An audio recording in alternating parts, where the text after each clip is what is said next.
Hi, it's Chirag here with my gorgeous German Shepherd, Miska. Now, when I open the front door, she stays inside the porch without me saying a single word. Why does she do that? Well, that's because that's what I've taught her to do, and you can teach your dog to do the exact same thing. Let me show you how. Here we are in a new training session. So this is where we're going to teach her what to do. So I start by placing the treats on the floor at the back of the porch, because if I place the treats there, she's going to learn that's the best place to be.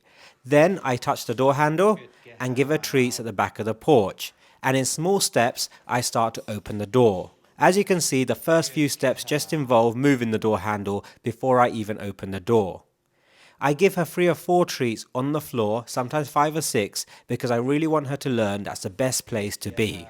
So don't be stingy with your treats. The more you pay, the quicker results you'll have.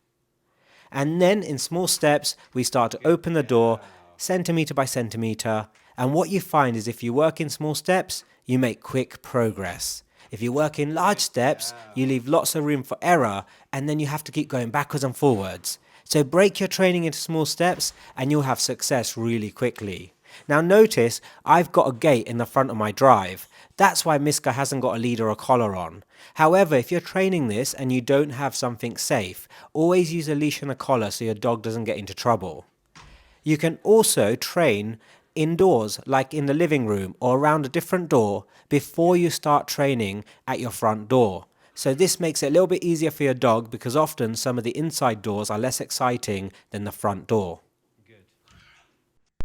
As you continue your small steps or approximations, you notice the door can start to open more and more. If at any point your dog does go outside the door or go forward, that's okay, just wait for a moment, don't do anything, let your dog be outside, let them just check out the world and learn nothing exciting happens, and soon if you've made it rewarding to be inside, your dog will run back inside. When they do, continue the training, keep paying them for staying inside. Once your dog has learnt the game, it doesn't matter if your dog comes slightly forward. What we want the dog to do is just keep their feet behind the barrier. So they can be anywhere in the porch and when you open the front door and they still get paid. Now notice something super exciting is going to happen. I open the door, Miska stays inside the porch, but she's looking outside and she's sniffing, she's busy reading the stories, she's smelling things, she's seeing things go on, but look how calm she keeps her body, and she keeps her body inside. So as we train these games, our dogs learn how to look at stuff in a calm way without having to run and bark and jump towards it. And then I just wait, I let her take this in, I let her read and process all the stuff that's going on. Once she's ready, she'll give me a signal to say, I'm ready to play your game again, and I'll go back to front door training. But doing training with positive reinforcement, breaking things into small steps, notice the side effects, the positive side effects, the benefits you get from that. So once she's ready, we continue the game. And what I start to do is now add in foot movement. So I put 1 foot forward. If she stays still, she gets a treat. And then I'm going to make my foot move a little bit further until I can take a whole step outside. If my dog follows, again, I just stand and wait, maybe come back inside, and when the dog is back inside, we continue the training. As you can see in this repetition, as I go forward, she comes forward, but she still stays inside. So I still pay her, but I just pay her as far back as I can to remind her that's where I'd like her to be. I continue building small steps to large successes by taking my feet outside the door a little bit at a time until I can take a full step outside. Good.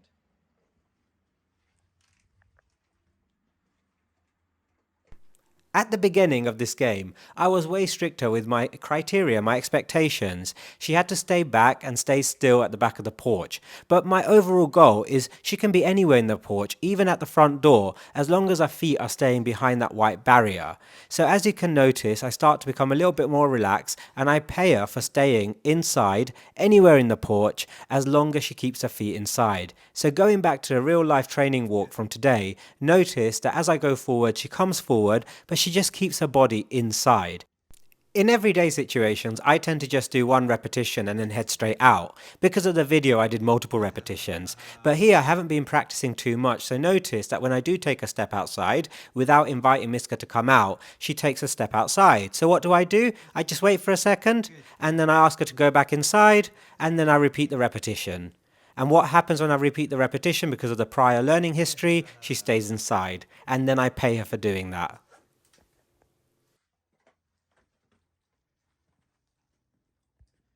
Good girl. Then when you're both ready, give a nice clear signal and teach your dog this signal means they can come out and have fun. See you at the next video. Hi! If you enjoyed that video, you can help me out by going to my YouTube channel, that's Chirag Patel Consulting, and subscribing to the channel and also liking the video, comment in the comment section. You can also like and comment in the videos on Instagram and Facebook. Remember to share the videos as well, and I look forward to seeing you next time. Hope you have a great time until then. Bye!